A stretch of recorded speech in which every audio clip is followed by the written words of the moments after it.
En esta presentación vamos a realizar el trabajo práctico de destilación propiamente dicho.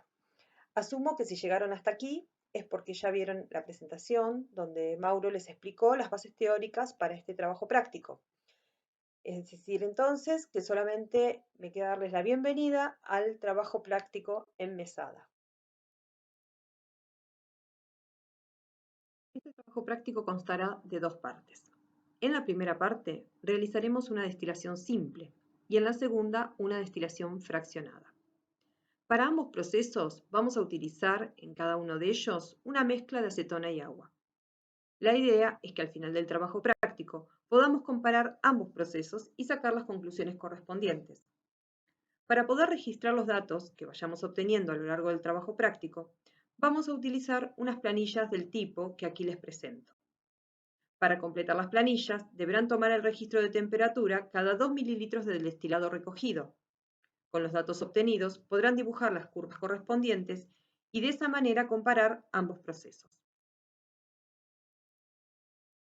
Antes de ingresar al laboratorio, hay dos cosas fundamentales que tenemos que tener claras y una de ellas es la técnica que vamos a seguir en nuestro trabajo práctico y la otra es la teoría de la destilación, en este caso particular. Además de eso, previo a ingresar al trabajo práctico, vamos a tener que contar con los elementos de protección personal, ¿sí? Elementos de seguridad, a fin de evitar accidentes cuando ingresemos al laboratorio, ya sea por salpicaduras o cualquier tipo de accidente que pudiera ocasionarse. Entonces, cuando vamos a ingresar al trabajo práctico, vamos a tener que hacerlo. En el laboratorio, para ingresar al laboratorio, vamos a tener que contar sí o sí con el pelo recogido, el guardapolvo y gafas de seguridad. Además de eso, y de tener la técnica a mano para repasarla y saber perfectamente los pasos a seguir, vamos a tener que, una vez que estamos ya en nuestra alacena de trabajo, corroborar que contamos con todos los materiales y los reactivos para realizar nuestro trabajo práctico. Dada la situación actual que estamos atravesando por la pandemia debido a COVID-19, este año vamos a implementar, además de los elementos de seguridad que utilizamos todos los años, el uso de barbijo o cubreboca. Una vez que estamos dentro del laboratorio, entonces dijimos que tenemos que buscar en nuestra alacena, revisar que contemos con todo el material. Para el caso de la destilación simple, vamos a necesitar un balón de 100 mililitros, un cabezal de destilación que conecte ese balón con el refrigerante. Por ende, vamos a necesitar un refrigerante. Y a la vez, ese balón va a estar conectado con el refrigerante y a través del cabezal de destilación, yo voy a necesitar un termómetro que me permita controlar la temperatura durante toda mi reacción, ¿sí? Durante toda mi experiencia. Además, voy a requerir un embudo, una placa calefactora que me permita alcanzar la temperatura de ebullición tanto de la acetona como del agua para que se produzca el proceso de destilación. Vamos a necesitar dos soportes de metal, dos soportes universales. Los soportes universales, por un lado, uno va a estar conectado, va a estar sosteniendo a mi balón y por otro lado voy a tener otro soporte que va a estar sosteniendo el refrigerante. El refrigerante, como dijimos, va a permitir que se condensen, ¿sí? A través de la recirculación de agua interna, va a permitir que se condensen los líquidos que están en ebullición y que se transforman en vapor, ¿sí? Y que estando en estado de vapor necesitamos que se condensen para que destilen. Entonces, eso lo logramos, dijimos, a través de la redistribución interna de agua. También vamos a necesitar plato poroso. ¿Qué es el plato poroso? Por definición, es una pequeña pieza de cerámica que se introduce dentro del balón al inicio de la experiencia y que al momento de la ebullición de mi mezcla de líquidos va a producir o va a evitar en realidad que la ebullición ocurra de una manera violenta que pudiera provocar proyecciones o salpicaduras. Bárbaro. Esa es en teoría, o esa es la teoría, la definición teórica del plato poroso. ¿Qué vamos a ver nosotros cuando lleguemos al laboratorio? Un frasquito que va a tener pedacitos de cerámica rota. Vamos a agarrar uno o dos pedacitos de esa cerámica rota y la vamos a colocar, la vamos a introducir dentro de nuestro balón. También vamos a requerir la presencia de una agarradera y de doble nueces.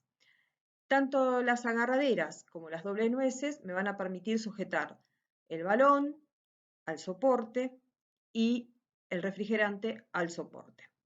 Las agarraderas puede ser que sean de tipo simple, ¿sí? Que tenga solo la agarradera, entonces en ese caso voy a necesitar adaptarle una doble nuez para unir la agarradera con el soporte. Algunas agarraderas ya vienen con la doble nuez incluida.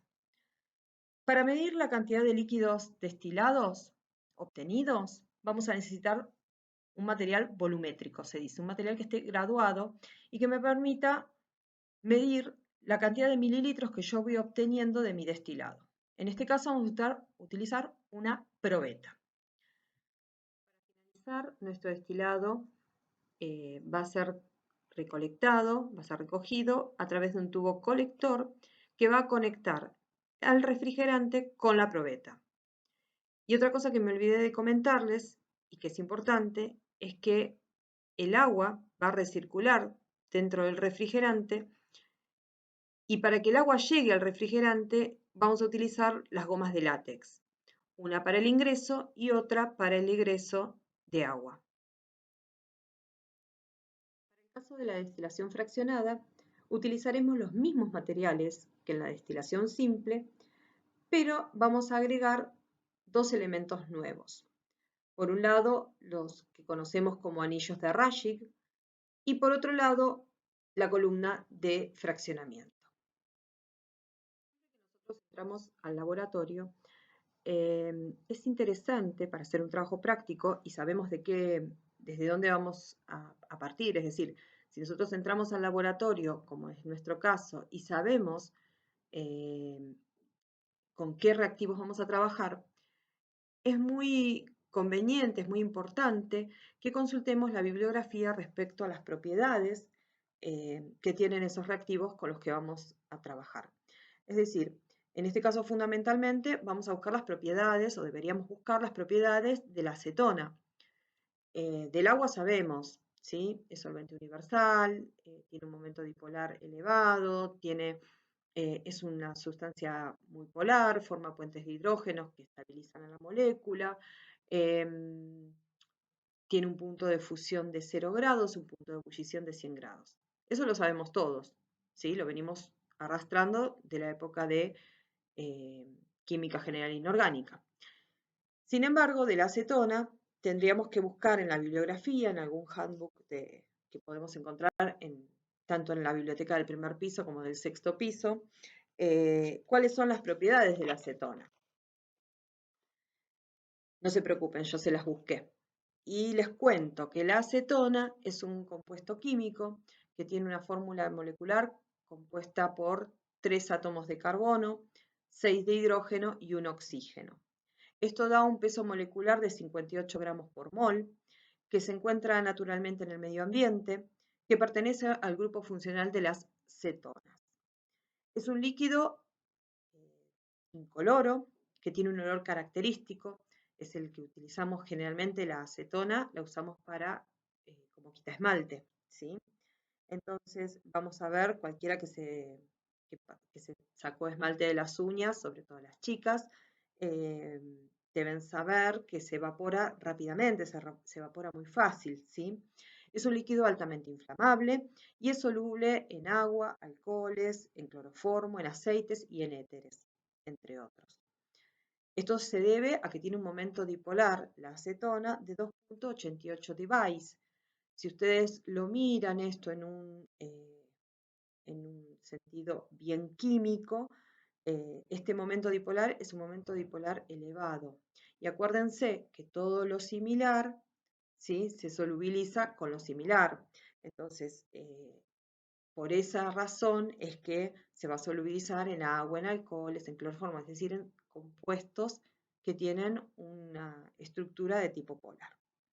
La acetona de síntesis se utiliza en la industria. ¿Para qué la utilizamos? En la fabricación de plásticos, de fibras.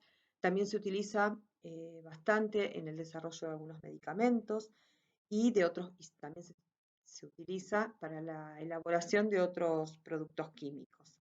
Y se usa principalmente como disolvente.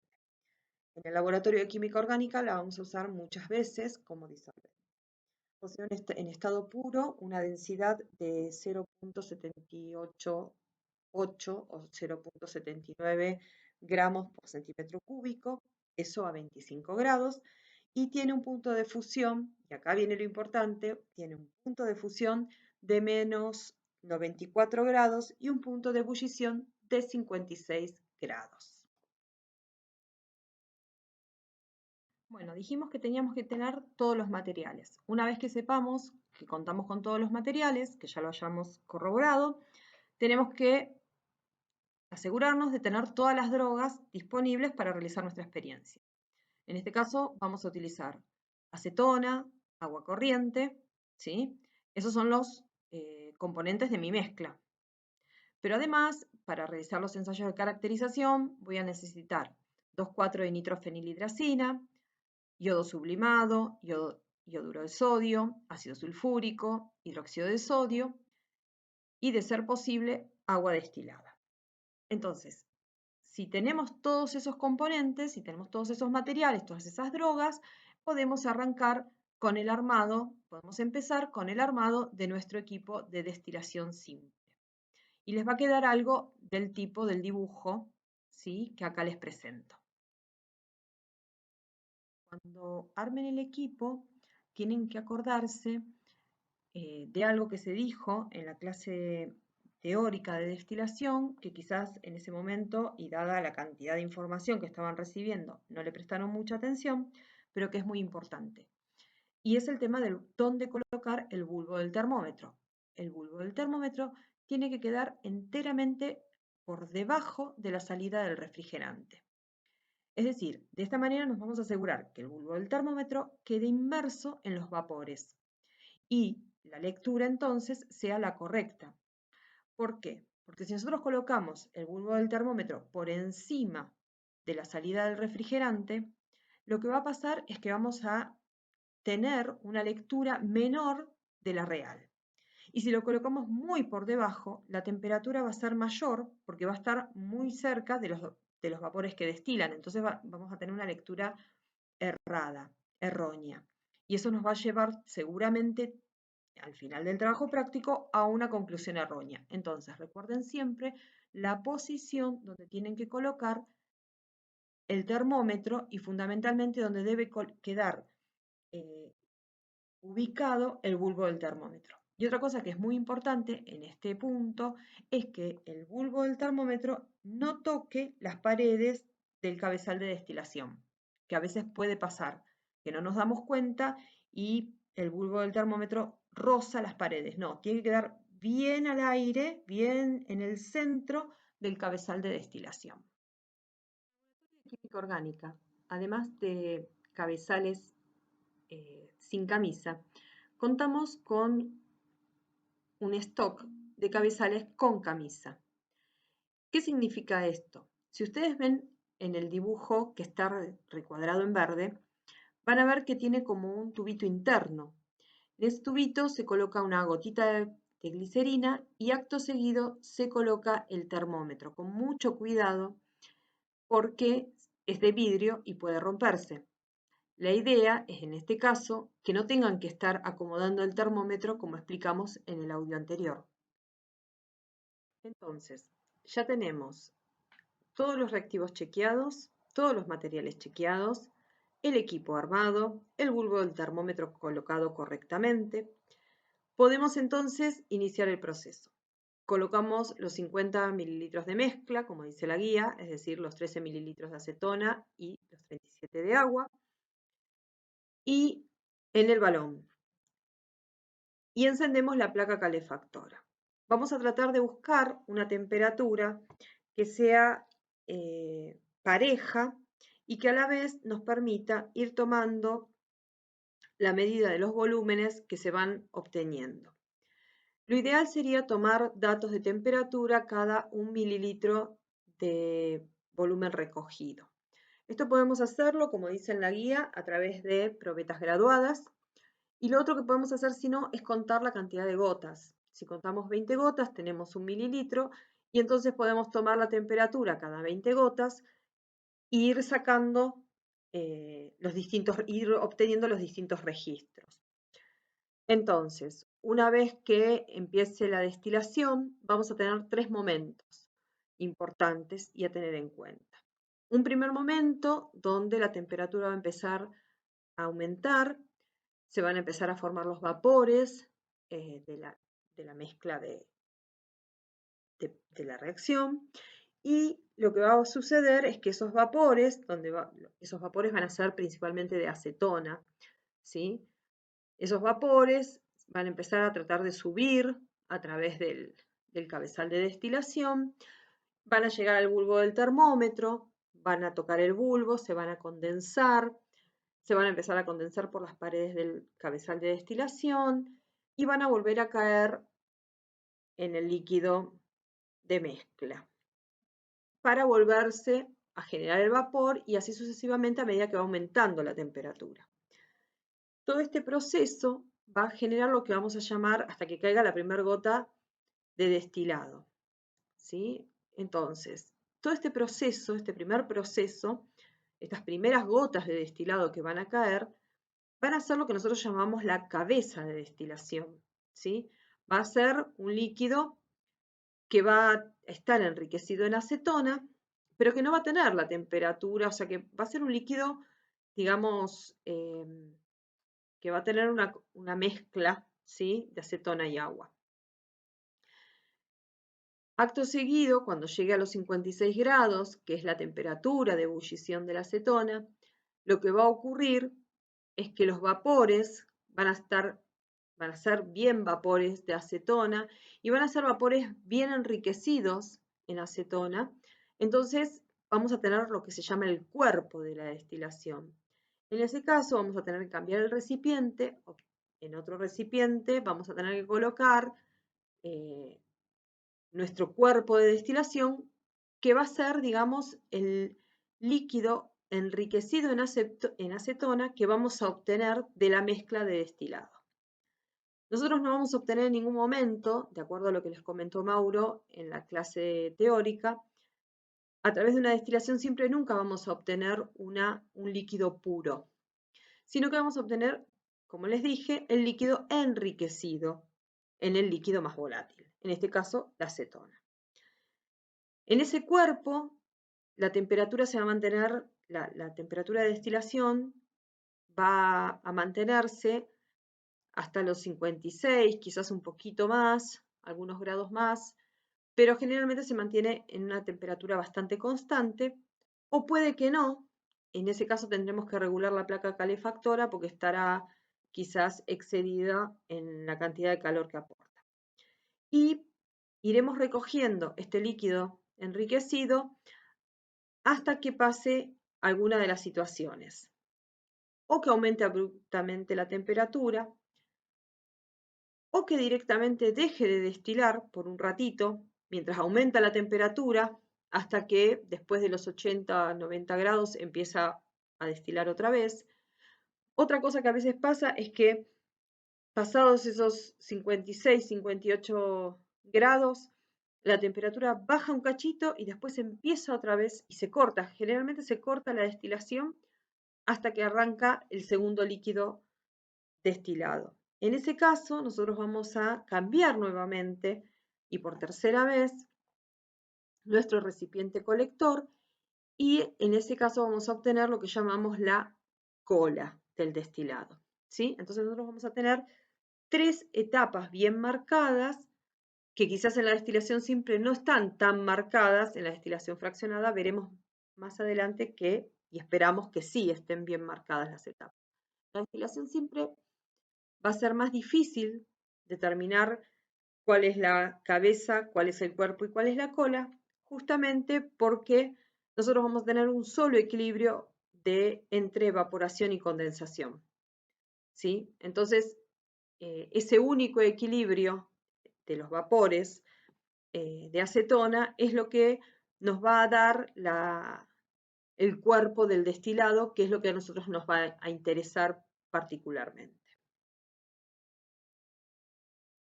Por último, me queda decirles que debemos esperar hasta que la temperatura alcance los 100 grados.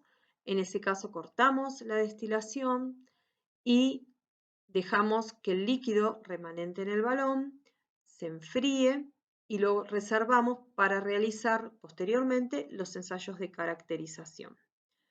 Los ensayos de caracterización vamos a hablar en un ratito. Vamos a terminar de hacer la parte, primeramente, los procesos de destilación simple y fraccionada y después, al final, realizaremos los ensayos de caracterización. Entonces, una vez que alcanza los 100 grados, cortamos el proceso, reservamos en un recipiente rotulado que diga destilación simple para caracterizar. Desarmamos el equipo, dejamos que esté todo, una vez que esté todo frío y que se pueda tocar, vamos a desarmar el equipo y tras lavar el balón vamos a realizar el armado del equipo de destilación fraccionada. Armamos el segundo aparato de este trabajo práctico, que es el aparato de destilación fraccionada. Y en este caso, lo que vamos a ver de diferente es que vamos, en lugar de colocar un cabezal de destilación, nosotros vamos a colocar una columna, ¿sí? Esta columna que habíamos dicho que tenía los rashings, ¿sí? En su interior, y esta columna es la que va a conectar con el cabezal de destilación y por tanto posteriormente con el refrigerante y el termómetro. Vamos a aclarar en este punto que en nuestro laboratorio contamos con unas columnas de fraccionamiento que tienen incorporado el cabezal de destilación, es decir, que nosotros no colocamos en este proceso el cabezal de destilación, sino que la misma columna ya tiene la salida que le permite conectarse con el refrigerante. Pero bueno, si no fuera de esta manera y fuera solo la columna, tendríamos que adaptarle un cabezal de destilación para poder armar nuestro equipo. Bueno, una vez que tenemos armado el equipo, entonces vamos a colocar, volvemos a abrir las mangueras para que penetre el agua y recircule por el interior del refrigerante y vamos a colocar en el balón nuevamente la mezcla de 13 mililitros de acetona y 37 de agua corriente. Y vamos a iniciar el proceso de la misma manera que iniciamos en el proceso anterior. Vamos a encender la placa calefactora, vamos a llevar a una temperatura que sea media y constante y que permita una velocidad de destilación pareja. Ya teniendo la experiencia del proceso anterior, sabremos más o menos en qué temperatura colocar o en qué posición del termostato colocar a la placa calefactora y de esta manera iniciamos el segundo proceso, que será la destilación fraccionada. Para el armado del equipo, colocaremos los anillos de Raschig dentro de la columna. Estos anillos, llamados así en honor al químico alemán que los inventó, son piezas de geometría tubular cuyo diámetro es aproximadamente igual a su longitud. Están fabricados en vidrio y poseen como característica la elevada superficie específica, lo que facilita la interacción durante el equilibrio evaporación-condensación. En la columna de destilación, el vapor condensado gotea sobre el interior de la columna, recubriendo estos anillos de Raschig. Por otro lado, el vapor producido al calentar nuestro dispositivo, asciende por la columna. De esta forma, el vapor generado y el líquido condensado interaccionan en contracorriente dentro de los anillos, tendiendo a establecer un equilibrio evaporación-condensación. Los componentes menos volátiles se desplazan con el líquido condensado y los más volátiles se desplazan con el vapor generado. Es decir, siguen sentidos opuestos. En cada ciclo de evaporación-condensación, los vapores se enriquecen en un determinado componente. Una mayor superficie permite más ciclos y mejora así la separación. El vapor más volátil permanecerá en forma de gas hasta que llegue y tome contacto con el refrigerante. En ese caso, lo que se va a producir es un enfriamiento del vapor que se va a condensar y nos va a generar el líquido destilado, el primer destilado. De esta manera, la destilación fraccionada termina siendo más efectiva a la hora de separar una mezcla de líquidos miscibles de puntos de ebullición cercanos. Para esta parte del trabajo práctico vamos a tener las mismas consideraciones que tuvimos para la destilación simple. Por un lado, vamos a controlar que la velocidad de calentamiento de la placa se mantenga constante, y eso por un lado, y por otro lado, el balón nunca tiene que quedar completamente seco. Vamos a ir tomando registros de temperatura cada 2 mililitros de destilado recogido y lo vamos a ir anotando en nuestras planillas para luego poder realizar los gráficos correspondientes. En este caso vamos a obtener, en el caso de la destilación fraccionada, vamos a obtener dos cuerpos. Uno será el de la acetona, que destilará a temperatura constante, a 56 grados aproximadamente, y será el primer destilado que vamos a recoger.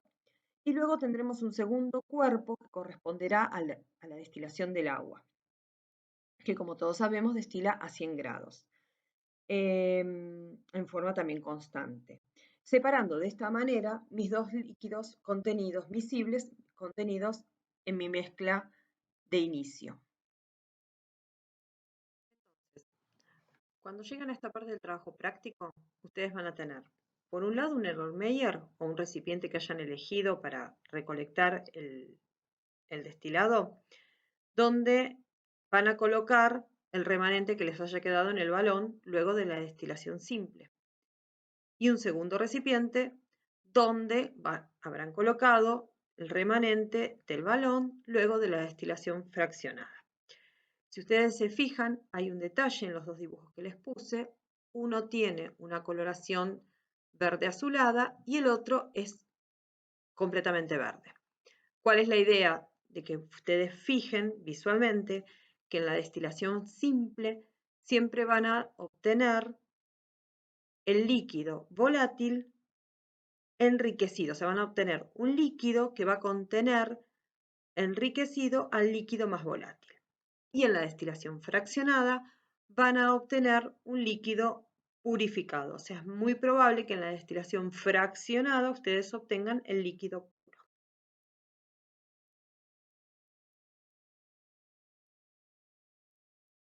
Teniendo estos dos recipientes, vamos a poder realizar entonces la última parte de este proceso, que es la realización de los ensayos de caracterización. Los ensayos de caracterización, la descripción de cómo realizarlos, la tienen en la última parte de la guía de trabajos prácticos. Ahora vamos a ahondar un poquito más en el tema para tratar de explicar qué son los ensayos de caracterización y para qué nos sirven en este caso el ensayo que vamos a hacer de la 2,4 de nitrofenilhidracina y el ensayo de Lieben. Seguramente en algún otro trabajo práctico ya hablaron de ensayos de caracterización. De todas maneras, no viene mal recordar. Un ensayo de caracterización es un ensayo que de ninguna manera va a tener criterio de identidad. Un ensayo de caracterización es una reacción simple, rápida, fácil, que me permite determinar la existencia de un grupo funcional en mi molécula. En este caso, nosotros trabajamos con acetona. ¿Y qué dijimos de la acetona? Dijimos que era del grupo de las cetonas, ¿sí? Como tal, la acetona va a tener en su formulación un carbonilo. Este grupo va a ser caracterizado por dos tipos de reactivos que vamos a utilizar.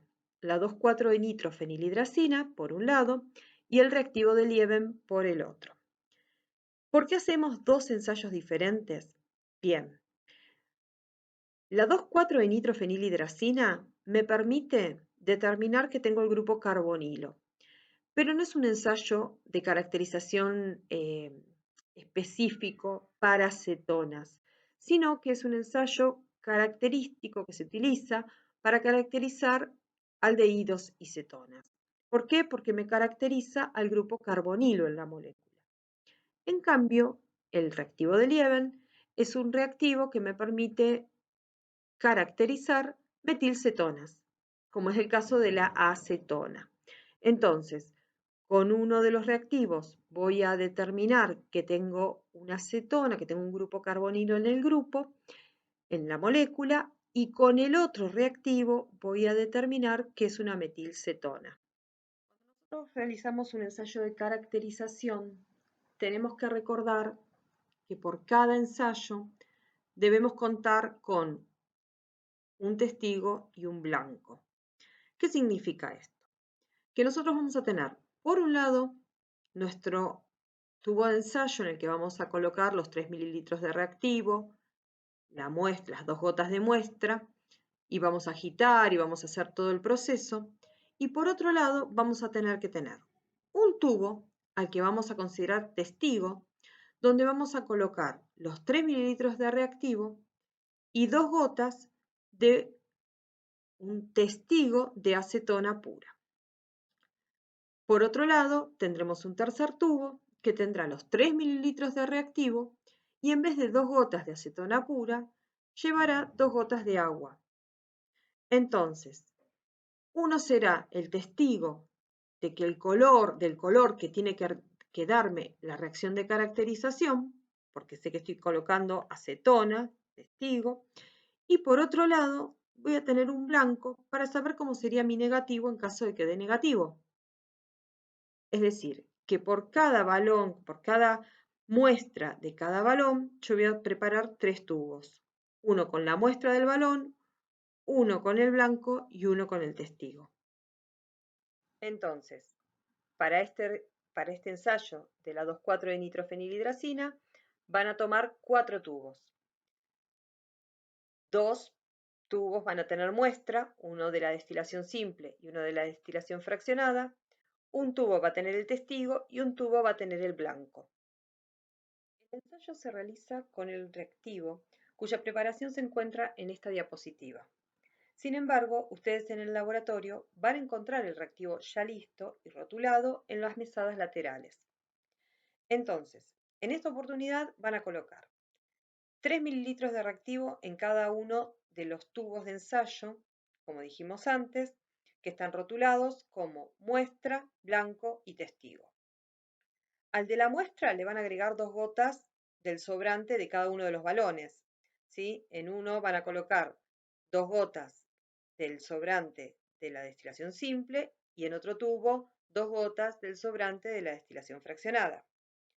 Al blanco le agregarán 2 gotas de agua y al testigo 2 gotas del testigo de acetona que va a estar junto con los reactivos de caracterización. Agitan cada tubo, esperan a ver qué obtienen. El ensayo se considera positivo si se forma un precipitado, que puede ser amarillo, bien intenso, o puede ser de un color rojo anaranjado. Si no apareciera el precipitado, se esperan unos 15 minutos, se calienta cada tubo y se verifica qué ocurre. Si no aparece el precipitado, entonces estamos en condiciones de decir que se trata de un ensayo negativo. Acá les dejo la reacción para que ustedes la tengan, para que la conozcan, para que la estudien. Y en este caso lo que tienen que pensar es que tanto R1 como R2 son grupos metilos, pero que podría ser cualquier grupo alquilo, ¿sí? En este caso, como es acetona, serían grupos metilo. Ahora realizaremos el ensayo de Lieben. Para el reactivo se toman 12,7 gramos de yodo, se suspenden en 1000 mililitros de agua, es decir, en 1 litro de agua, se le agrega iodouro de potasio hasta que se completa la disolución del yodo. Generalmente, como les dije con la 2,4-dinitrofenilhidracina, estos reactivos ya se encuentran preparados por los ayudantes y los van a tener en las alacenas de trabajo. El ensayo también se realiza en un tubo de ensayos, se coloca una gota, en este caso del líquido remanente en los balones, en cada uno de los balones, es decir que van a necesitar 2 tubos de ensayo, y se le agregan 3 mililitros del reactivo. Luego se le colocan 2 mililitros de hidróxido de sodio al 20% y tienen que constatar la aparición de una formación de un precipitado amarillo. Este precipitado amarillo indica el positivo de la reacción. A diferencia de las 2,4-dinitrofenilhidracina, de ese ensayo de caracterización, van a ver que el positivo en el caso del Lieben es más clarito, el color, la tonalidad amarilla es más clara, y recuerden que el ensayo de Lieben caracteriza metilcetonas. Llegado a este momento del trabajo práctico, ustedes tienen que tener, por un lado, las planillas con los registros de los datos obtenidos, tanto en la destilación simple como en la destilación fraccionada, de acuerdo a lo que mostramos al principio del trabajo práctico. Con esos datos, ustedes van a realizar un gráfico similar a este que les estoy presentando acá, donde van a graficar los volúmenes en función de la temperatura y van a obtener un gráfico similar a este que yo les estoy mostrando, de tal manera que puedan comparar la eficiencia de un sistema respecto del otro, de un proceso respecto del otro. De la misma manera, con los datos que obtuvieron durante las caracterizaciones de los residuos del balón, de la destilación simple y la destilación fraccionada, ustedes van a analizar esos datos, van a analizar los resultados obtenidos y van a poder llegar a las conclusiones correspondientes. Finalmente, teniendo ambas conclusiones ya más o menos analizadas y cerradas, digamos, pueden redactar el informe. Una vez que hayan redactado el informe, se lo entregan al ayudante asignado a su mesada, constatan que la mesada haya quedado en orden y limpia, y entonces el trabajo práctico se da por finalizado.